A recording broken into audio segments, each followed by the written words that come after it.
Shalom mes frères et sœurs, nous avions eu un petit problème de connexion. Voilà, je reviens encore une fois de plus vers vous. Donc, je voulais continuer à vous parler de cette image.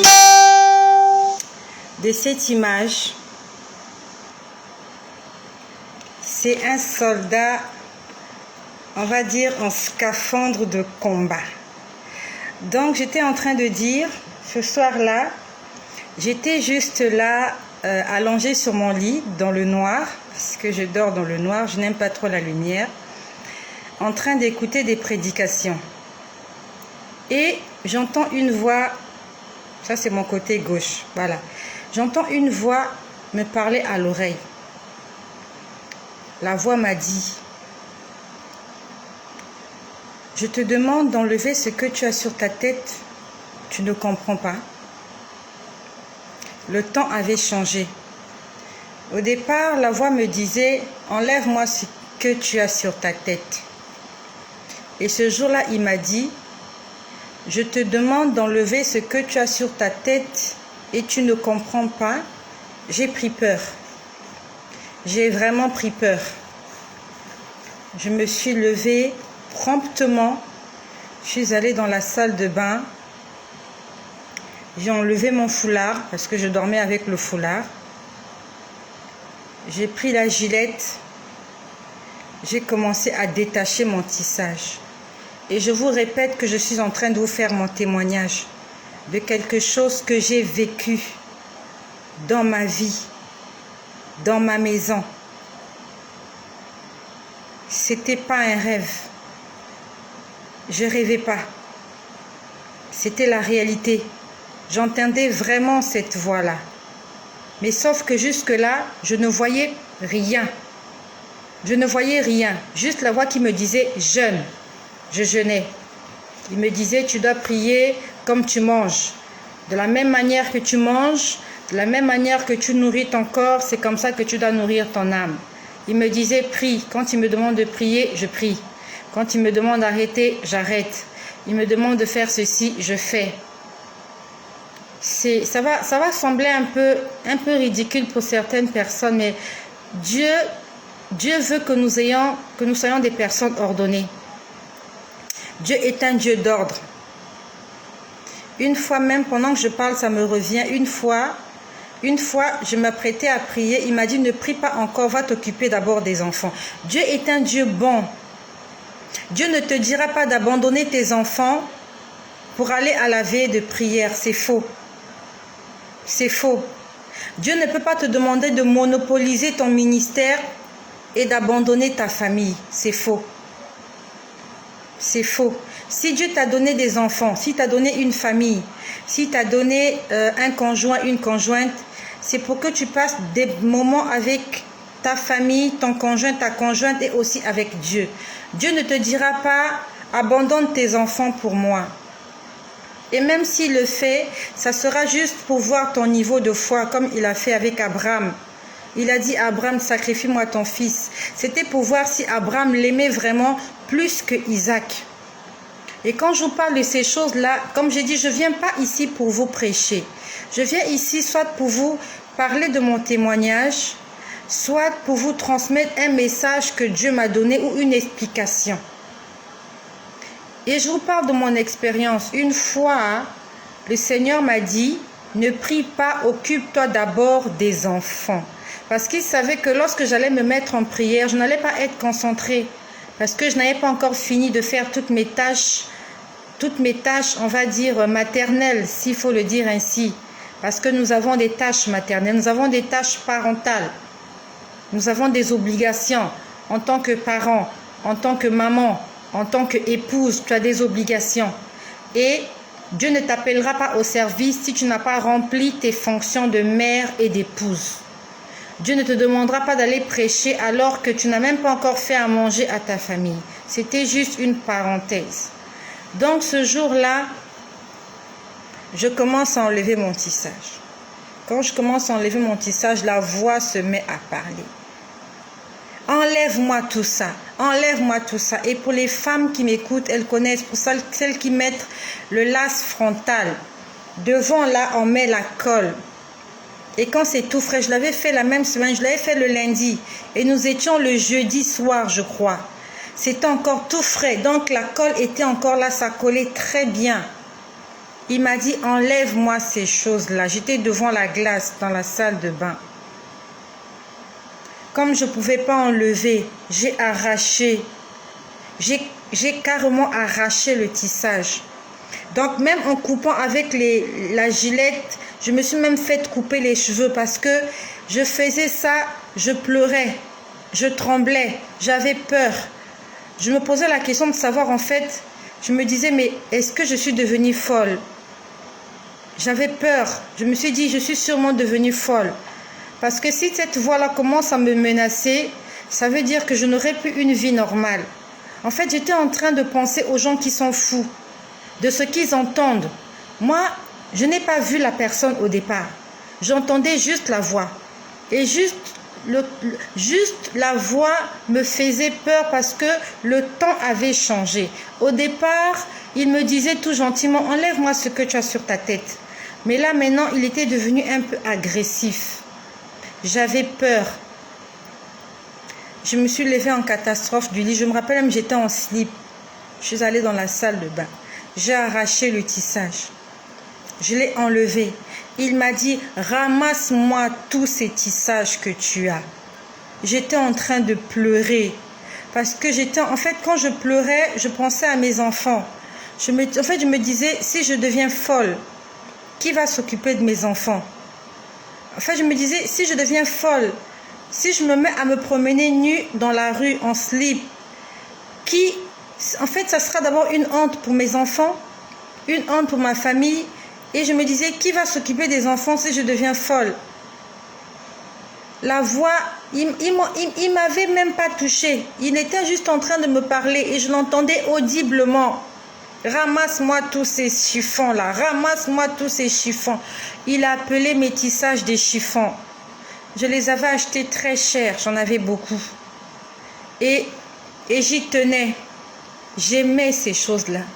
J'aimais mes tissages. C'était mes bébés. Je ne pouvais pas vivre sans tissage. Je ne pouvais pas sortir sans tissage. Il m'a dit, ramasse-moi tous ces chiffons-là. J'étais en train de prendre.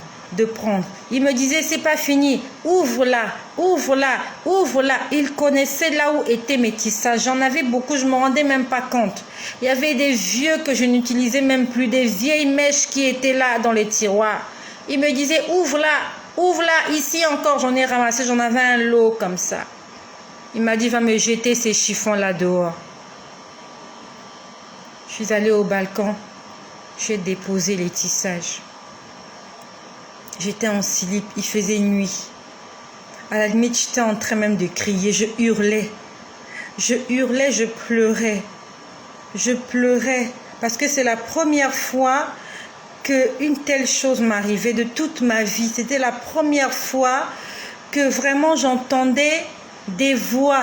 Non, pas des voix, j'entendais une voix. J'entendais la voix de quelqu'un qui me demandait de faire des choses. Et il insistait et il insistait. Et en fait,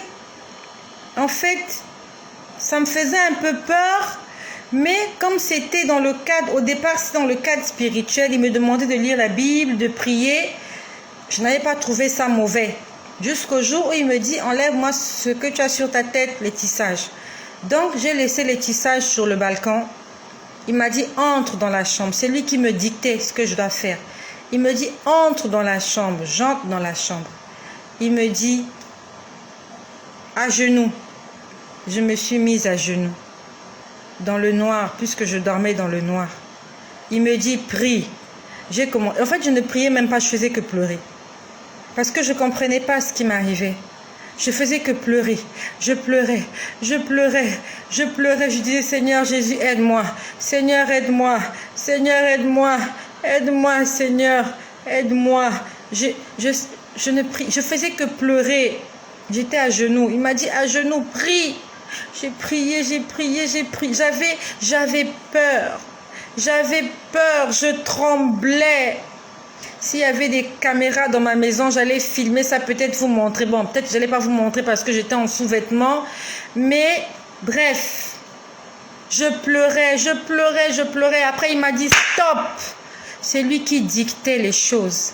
Et je vous parle sous le contrôle du Seigneur. C'est pas un rêve, c'est la réalité. C'est vraiment la réalité. Il m'a dit stop, allume la lumière. Je suis allée allumer la lumière. Lorsque j'ai allumé la lumière, il m'a dit assieds-toi. J'entendais la voix, assieds-toi. Je me suis assise.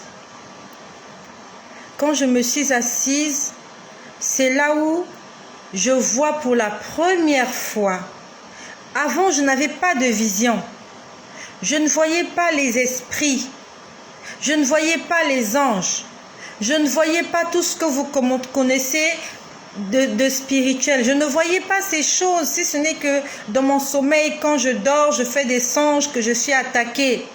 Je ne voyais pas ça comme ça avec mes yeux. Mais ce jour-là, j'ai vu ces gens-là pour la première fois. J'étais assise dans ma chambre. Ils m'ont demandé de m'asseoir. Il m'a demandé, c'était une personne, c'était une voix d'homme. Il m'a dit, assieds-toi. Lorsque je me suis assise, alors je vois en face de moi, on va pas dire en face, on va dire en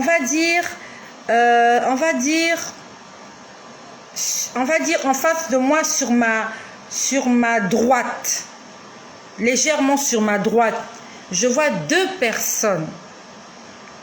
Je vois deux personnes habillées en blanc. Ils avaient porté des robes blanches. Tous les deux. Il y avait un qui était devant la porte. J'avais peur. J'avais peur. J'avais peur. Parce que je ne savais pas qu'est-ce qui allait se passer. Deux devant la porte. La porte était ouverte. Et il y a un qui s'approchait de moi. Il y a un qui est en train de s'approcher de moi lentement. Est-ce que j'ai quelque chose ici? Je vais prendre quelque chose. Il s'approchait lentement vers moi. Il venait lentement. Il avait tenu dans sa main quelque chose. Bon, ça c'est une brosse. C'est juste un exemple que je prends. Cette chose était noire. C'était tout petit comme ça. C'était comme une règle. Une règle, on va dire un traceur. Pour faire des traits. Ça ressemblait à un traceur. Mais c'était comme ça. Petit comme ça, noir. Il tenait ça dans la main. Donc l'autre était à la porte, debout. Et il y a un qui s'approchait vers moi lentement. Il était en train de faire ça. Il tapait ça dans la main comme ça. Il tapait ça. Il me dit, donc toi, on te demande d'enlever ces choses-là, tu n'écoutes pas. J'ai commencé à pleurer. J'ai commencé à pleurer, j'ai commencé à pleurer. J'ai commencé à pleurer. Après, il me dit, lève-toi. Je me lève. Quand je me lève, mon mur, ça se passait exactement là où je suis. Actuellement, je suis en train de vous parler dans ma chambre. Et ça se passait dans cette chambre. Mais sauf que je ne regardais pas dans ce sens, je regardais de l'autre sens. Et ils sont venus par là, comme ça. Il m'a dit, regarde. Lorsqu'il me dit, regarde, mon mur disparaît. Je vois un écran géant. À la place de mon mur, je vois un écran géant. Je ne rêvais pas, j'étais debout. Je vois un écran géant. Je vois l'écran géant en face de moi. Je vois des gens en train de chanter. Des gens en train de chanter, en train de louer Dieu, en train de chanter, en train de danser. Il y avait de la musique chrétienne. En fait, c'est l'église. C'était l'église. Les gens étaient en train de chanter, d'applaudir, de danser. Il y avait la joie dans l'église. Et la personne qui était là, qui était habillée en blanc, qui avait la chicotte et qui avait failli me taper. Mais il ne m'a pas tapé. Il ne m'avait pas tapé. J'avais peur, il ne m'avait pas tapé. Parce que j'avais jeté les tissages, il ne m'avait pas tapé. Donc il me dit, regarde, je suis en train de regarder. Je vois des gens en train de chanter. C'était pas de l'adoration, c'est des louanges. Les musiques qui font danser là, c'était de la louange. Je ne sais plus exactement quelle chanson, mais c'était, les gens chantaient, ils dansaient. Il me dit, regarde-les. Je regardais l'écran géant. Il me dit, dis-moi, qui je vais prendre ici? Je regardais les gens. Je regardais les gens. Il m'a demandé de lui montrer quelqu'un dans l'église qu'il pouvait prendre. Donc quelqu'un, on va dire quelqu'un de propre, quelqu'un de saint, quelqu'un de juste. Parce que les gens étaient habillés en blanc. Sauf que tous leurs vêtements étaient sales. Tous les vêtements que j'ai vus étaient sales. Quand je dis c'était sale, il y avait des taches. Il y avait des taches. Certaines personnes avaient plusieurs taches sur leurs vêtements, mais les vêtements étaient blancs. Certaines personnes avaient plusieurs taches, d'autres en avaient un peu moins, mais il y avait au moins une tache. Aussi petite soit-elle, il y avait au moins une tache. Donc, d'autres, il y en avait plusieurs comme ça. Et c'est des couleurs. Il y avait plusieurs couleurs. Des taches rouges, des taches noires, des taches bleues, des taches jaunes. Et la seule personne qui n'avait qu'une tache en avait ici. Il avait une tache, je ne sais pas pourquoi il avait une tache au cœur, une grosse tache noire. On va dire que c'était la personne la plus propre. Parce que les autres, on avait plusieurs. Il n'y avait qu'une personne qui avait une tache. Mais au lieu qu'elle soit petite, elle était là. Une grosse tache noire au niveau du cœur. En fait, logiquement, c'était même lui qu'il fallait prendre. Mais il avait une grosse tache au cœur. Je regardais l'écran géant, je regardais, j'ai fouillé, il y avait beaucoup de gens en train de chanter. Je regardais, j'ai dit à personne. Il m'a dit, regarde bien. Je regardais sur les rangées, les gens en train de chanter, les gens étaient en train de chanter. Vraiment, les gens chantaient, ils chantaient les louanges de Dieu. Mais ils étaient tous sales. Tous les vêtements étaient sales. C'était blanc, mais c'était tacheté. Je regardais. L'écran était en face de moi. J'avais l'impression que j'étais comme suspendue dans les airs et que je pouvais voir l'église du Seigneur. Je pouvais voir les enfants de Dieu en train de chanter. L'écran géant. Tout ce que nous faisons est enregistré et filmé au ciel. J'ai dit à personne, il n'y a personne. Il m'a dit, vous êtes distrait. Il m'a dit, vous êtes distrait, il n'y a plus de temps, vous êtes distrait.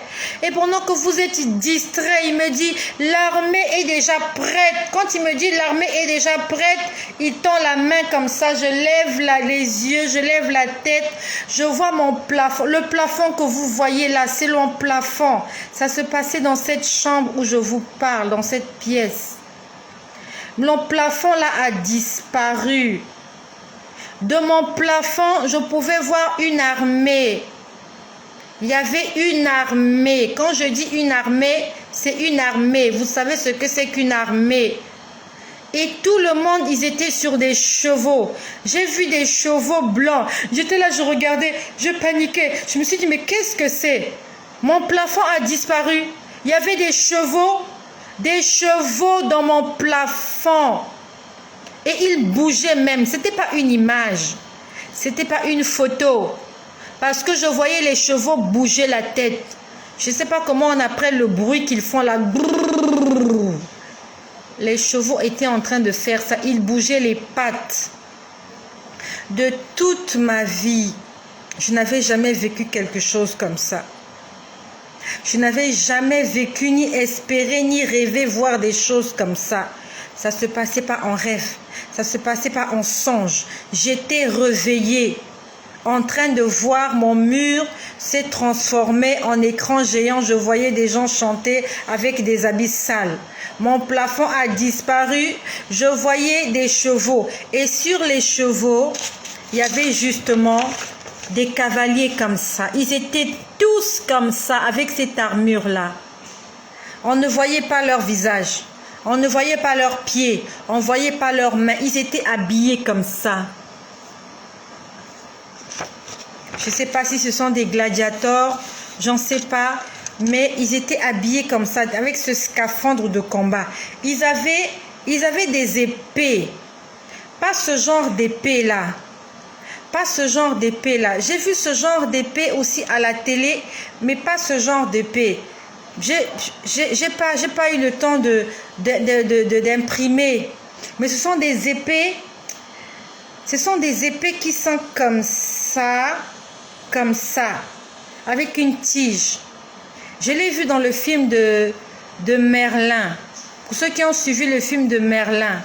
Merlin avec Guenièvre et le roi Arthur. Les armes qu'ils ont là, ils se battent avec des armes un peu spéciales. C'était ces armes-là qu'ils avaient en main. Pas des épées comme ça. Ils avaient ça dans les mains. Ils étaient sur des chevaux, tous sur des chevaux. Les chevaux étaient blancs. Les chevaux bougeaient la tête. Les chevaux bougeaient les pattes. Ils faisaient leur bruit des chevaux là. Brrr. Ils étaient dans mon plafond, je les regardais. Il me dit, l'armée est prête pour le combat. Mais vous n'êtes pas prêts. Il me dit, vous n'êtes pas prêts, vous êtes dans la distraction. Regarde, l'armée est prête. C'était une grande armée. Ils étaient nombreux. Je ne sais pas exactement combien, parce que je les voyais de haut comme ça. Je ne sais pas combien ils étaient. Mais ils étaient nombreux. Sur des chevaux blancs.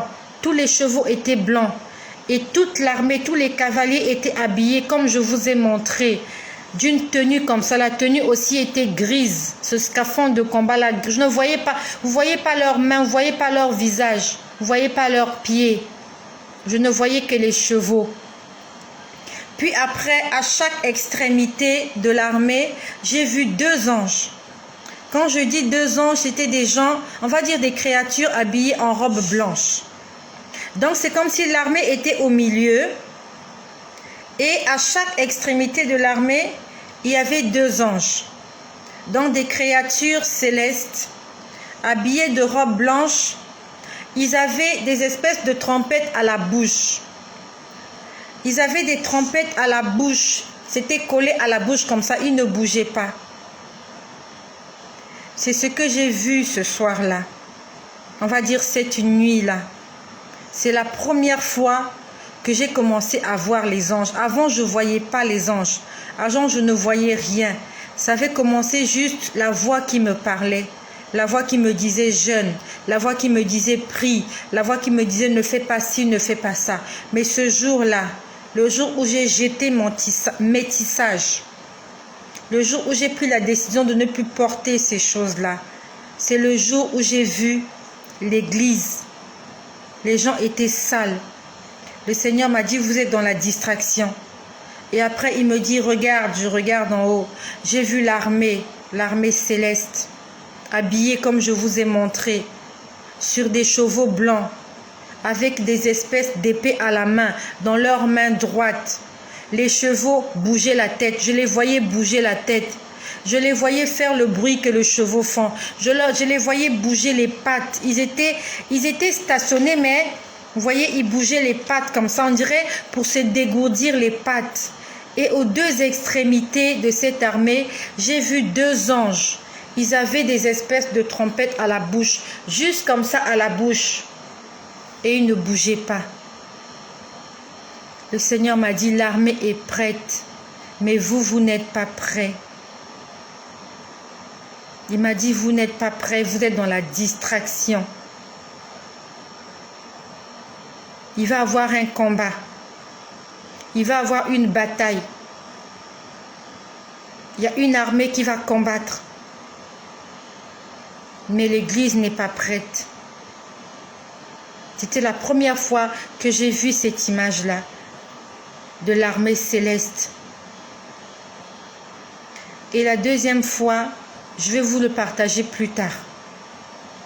Comment j'ai vu la deuxième armée. Une autre fois, le Seigneur m'a montré encore une armée. Il va y avoir un combat. Sur cette terre, il va y avoir une guerre. Et dans cette guerre, il y aura des gens aussi habillés comme ça. Je ne sais pas si sur terre les gens s'habillent encore comme je vous ai montré, mais les gens qui vont combattre étaient habillés comme ça. Ça sera une guerre de l'armée céleste. Il y a l'armée céleste du Dieu vivant qui va descendre faire la guerre sur terre. Je l'ai d'abord vu avant. Nous sommes en 2021. Je ne sais pas en quelle année le Seigneur me l'avait montré. Je ne sais pas, quand je vais retrouver les images, je ne sais pas si j'avais mis la date. Mais j'ai vu comment il va avoir une bataille, une guerre. Et dans cette guerre, il y aura plusieurs catégories de personnes. Et parmi les personnes qui vont combattre, il y aura des gens habillés comme ça aussi. Et quand le Seigneur m'a montré cette deuxième image pour la dernière fois, ça s'est passé cette semaine. Mais je vais vous l'expliquer plus tard. Et quand il m'a montré cette image, j'ai reconnu l'armée céleste qui m'avait montré le premier jour quand il est venu me montrer les anges. Et j'ai entendu Armageddon. J'ai entendu Armageddon. Armageddon. Je n'ai pas fait des cours pour venir vous répéter ces choses-là. Ce sont des choses que Dieu m'a montrées, qu'il m'a fait voir. Certaines, il m'a expliqué, d'autres, il ne m'a pas expliqué, d'autres, en voyant, j'ai essayé de comprendre. Il va y avoir une guerre entre des créatures terrestres et des créatures célestes. Et j'ai entendu Armageddon. Toi qui m'écoutes, toi qui crois en Jésus, je t'exhorte à t'accrocher à ce Dieu-là. Jésus-Christ est Dieu. Il faut lui obéir. S'il y a des choses dans ta vie qui ne glorifient pas le nom du Seigneur, il faut que tu puisses abandonner avec ces choses-là. Car le Seigneur est en train de revenir. Le Seigneur est en train de revenir.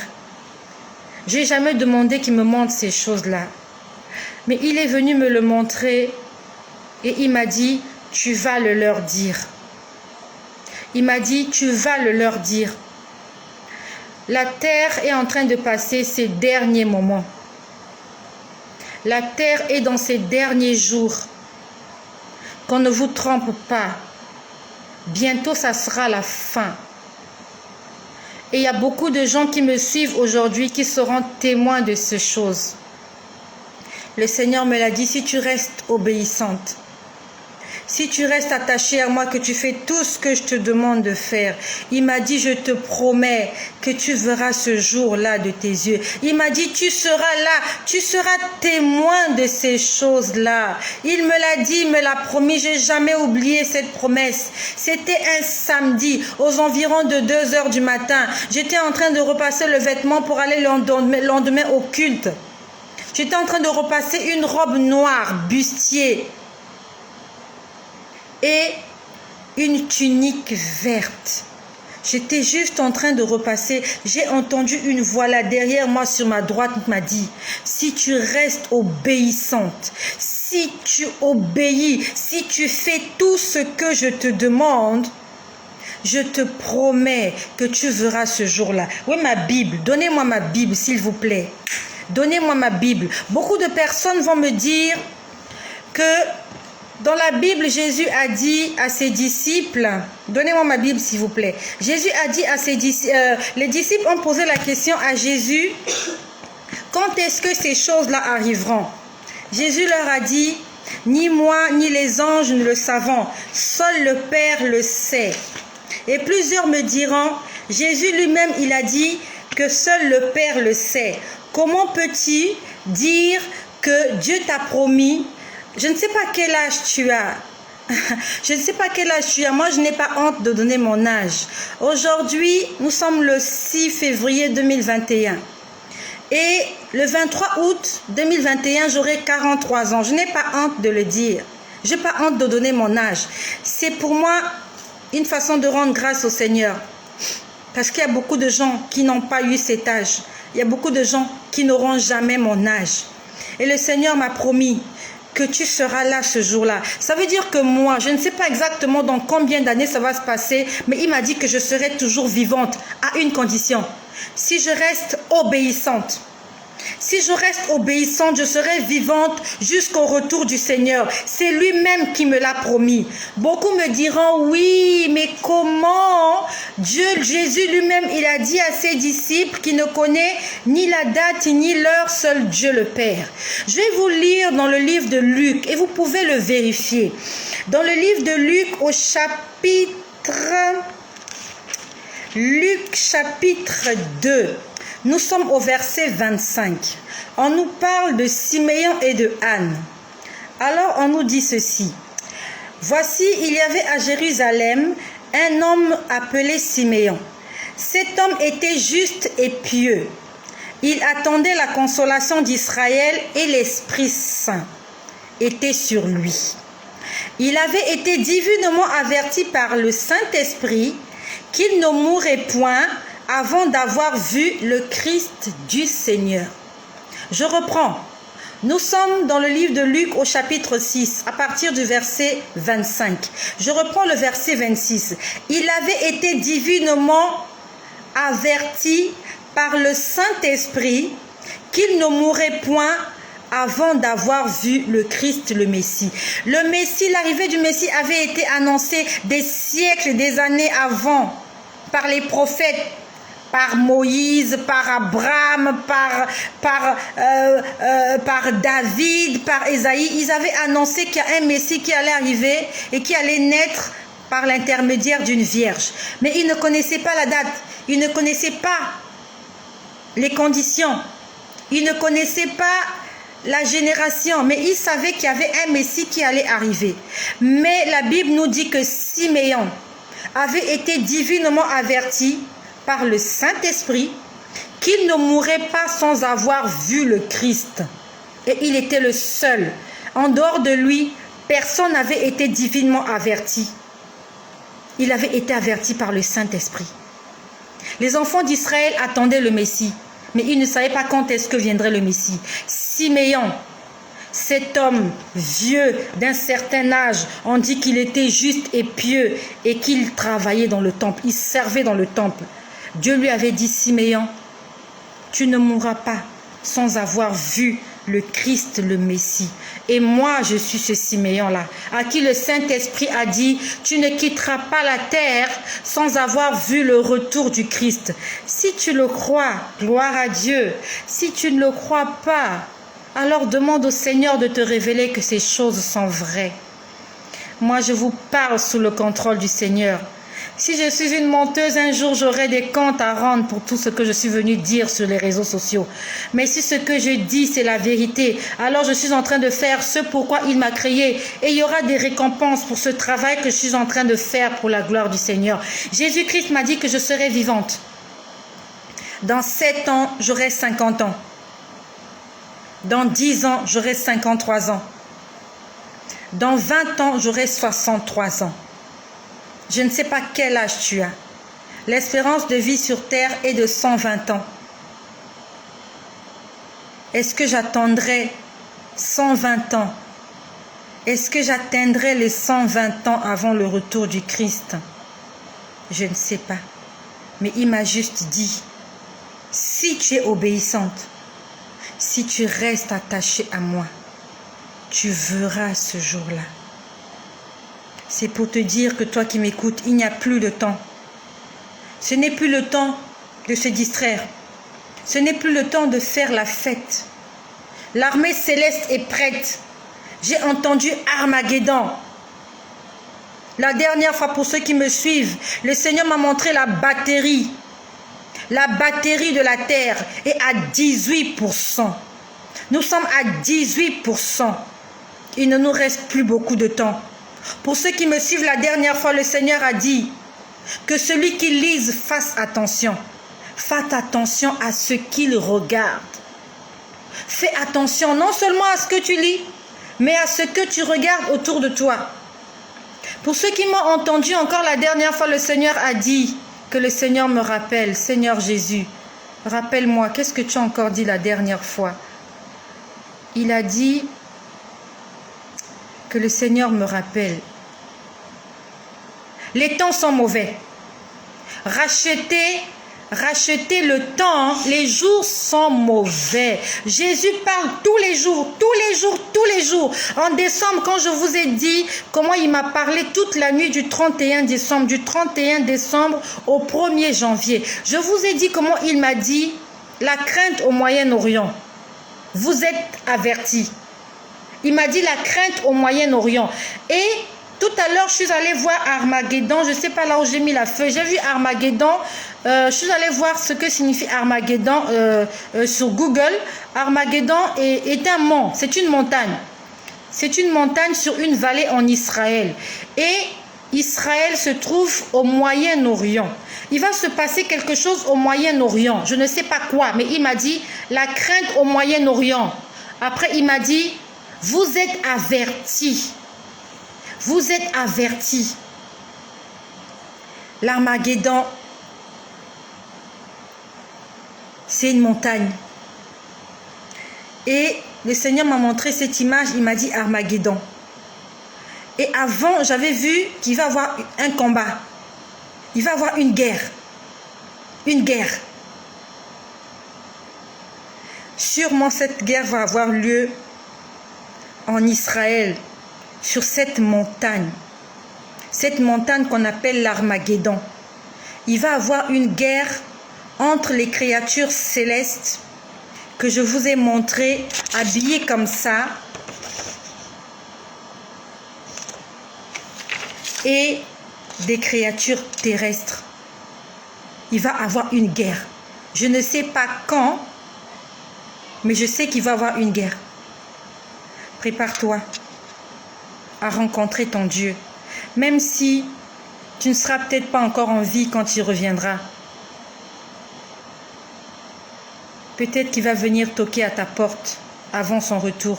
Plusieurs personnes vont mourir avant le retour du Christ. Et plusieurs personnes continuent de mourir, encore et encore, tous les jours. Peut-être que tu ne feras pas partie de ceux qui seront témoins de ce jour-là. Mais il faut que tu te prépares à rencontrer ton Dieu. Prépare-toi. Les temps sont mauvais. J'aimerais t'inviter avec moi à faire cette prière. Nous sommes le 6 février. Plusieurs choses vont se passer. Et encore, jusqu'au retour du Seigneur, et encore. Nous allons prier afin que, si la mort nous surprend avant le retour du Christ, que le Seigneur puisse dépêcher un ange afin de venir chercher notre âme. Que nous soyons emportés dans le ciel, dans sa majesté, dans sa glorieuse majesté. Dis avec moi, Seigneur Jésus, je t'en supplie, fais cette prière avec moi. Le Seigneur, qui est le maître du temps et des circonstances, il sait pourquoi il t'a permis d'écouter ces choses aujourd'hui. Dieu ne fait rien au hasard. Dieu ne fait rien au hasard. Le hasard n'existe pas chez Dieu. Dieu fait toutes choses en son temps. Et ce n'est pas un hasard que tu m'écoutes ce soir. Peut-être que tu seras encore là vivant ou vivante, comme le Seigneur me l'a promis. Peut-être que tu ne seras plus là. Mais même si tu n'es pas là, il faut que tu sois dans la majesté du Christ. Il faut que tu sois dans son repos. Au nom de Jésus, que cela soit ton partage. Je t'invite avec moi, faisons cette prière. Seigneur Jésus, j'ai écouté ta parole. Je reconnais que tu es Dieu et que tu nous parles et que tu nous aimes. Tu nous avertis parce que tu ne veux pas nous perdre. Nous avons été créés par toi et nous avons été créés pour toi. Seigneur, je te donne mon cœur. Je te donne ma vie. Pardonne tous mes péchés. Écris mon nom dans le livre de vie. Aide-moi à obéir à tes commandements. Aide-moi à rester fidèle dans tout ce que j'entreprendrai pour ta gloire. Au nom puissant de Jésus-Christ, que les plans du diable soient détruits dans ma vie. Que les plans de Satan, des sorciers, des occultistes soient détruits dans ma vie, dans ma famille, dans ma nation, dans la société. Garde-moi fidèle à toi jusqu'au jour où tu viendras me chercher. Au nom puissant de Jésus-Christ. Amen. Sois béni mon frère, sois béni ma sœur, toi qui as fait cette prière. Si tu as une Bible, lis ta Bible, car tout est là-dedans. La vérité se trouve là. Les hommes là dehors peuvent te tromper, mais Dieu ne te trompera pas. Il ne peut pas te tromper, Dieu n'est pas un menteur. Lis ta Bible, fais tes prières et fais-les à Jésus-Christ, seul à Jésus-Christ. Ne prononce pas le nom de quelqu'un d'autre dans tes prières, si ce n'est que le nom de Jésus. Il n'y a qu'une seule personne qui est morte à la croix. C'est Jésus-Christ. Et c'est celui-là que tu dois prier, afin d'espérer vivre à ses côtés dans l'éternité. Soyez bénis chez vous, et que le nom de Jésus-Christ soit glorifié.